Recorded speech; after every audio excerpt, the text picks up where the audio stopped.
તરફ તાપીમાં નાસ્તા ફરતા આરોપીને એલસીબીની ટીમે ઝડપી પાડ્યો હોવાના સમાચાર આપને જણાવી દઈએ। તાપીથી આ સમાચાર। નાસ્તા ફરતા આરોપીને એલસીબીની ટીમે ઝડપી પાડ્યો।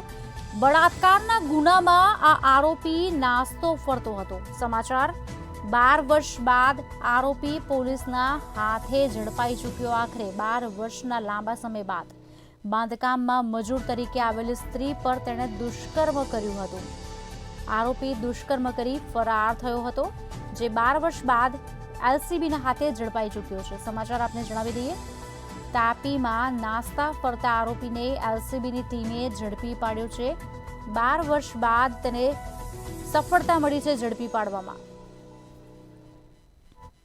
જિલ્લાના એસપી સર શ્રી રાહુલ પટેલ સાહેબના સીધા માર્ગદર્શન હેઠળ જિલ્લા લોકલ ક્રાઇમ બ્રાન્ચ દ્વારા સોનગઢ પોલીસ સ્ટેશનનો આશરે 12 વર્ષ જૂના ગુનામાં વોન્ટેડ આરોપી નામે દિનેશ હવજીભાઈ મારી જે તે સમયે સુરત રહેતો હતો અને મૂળ વતન એનું દાહોદ, કે 12 વર્ષ પહેલાં એણે જે ગુનો આચરેલો જેમાં સોનગઢ કોલેજનું બાંધકામ ચાલુ હતું અને એક મજૂર સ્ત્રી ઉપર તેને જબરદસ્તી બળજબરીથી શરીર સંબંધ બાંધી અને એ ભાગી ગયેલો। આ ગુનામાં વોન્ટેડ જે આરોપી હતો તેને વ્યારા ખાતેથી જનક હોસ્પિટલ પાસેથી એલસીબી અને વ્યારા પોલીસ સ્ટેશન અને તમામ ટીમો દ્વારા એને પકડી પાડવામાં આવ્યો છે। સર, ક્યારે ધરપકડ કરવામાં આવી આની?